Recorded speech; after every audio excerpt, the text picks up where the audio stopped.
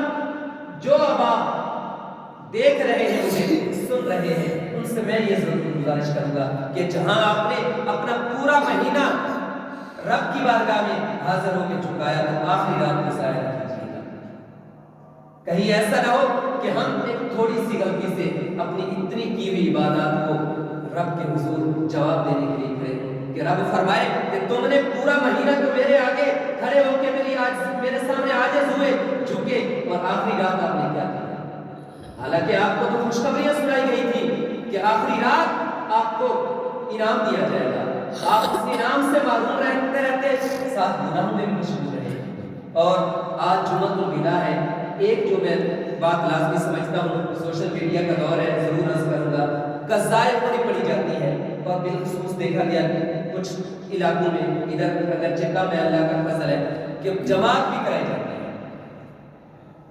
کیا کہا جاتا ہے کہ جس نے 2 رکعت نماز جمعۃ الوداع کے پڑھ لی، اس کی ساری نمازیں معاف۔ ایسا کچھ نہیں ہے۔ حضور صلی اللہ علیہ وسلم نے فرمایا کہ جس کی کوئی نماز رہ گئی، اس کا قضا کے علاوہ کوئی اور کفارہ نہیں ہے۔ فجر کے فرض رہ گئے، فجر کے فرض پڑھو، تب جا کے قضا ہوں گے، ادا پھر بھی نہیں ہوں گے۔ یہی ہے کہ اس سے سوال نہیں ہوگا کہ آپ نے ادا کر لیے، لیکن یہ جو قضا عمری ہے نا، علماء کرام نے اس کی وجہ بتائی ہے۔ ہاں ادا کرو، کس لیے ادا کرو؟ پورا رمضان مبارک رب کے حضور جھکو، اپنے فرائض کی قضا کرو، 2 رکعت نفل ادا کر کے رب کے حضور جھکو، یا باری تعالیٰ میں نے ادا کرنی تھی، میرے سے غلطی ہوئی، میرے سے مسٹیک ہوئی، میں ادا تو نہیں کر سکا، قضا کی، مجھے معاف کر دے، ادا کا ثواب۔ یہ ہے قضا عمری۔ یہ نہیں کہ 2 نفل پڑھ لیے تو سارا سال ساری زندگی کوئی نماز نہیں پڑھی، 2 نفل پڑھ لیے ساری معاف، ایسا کہیں نہیں ہے۔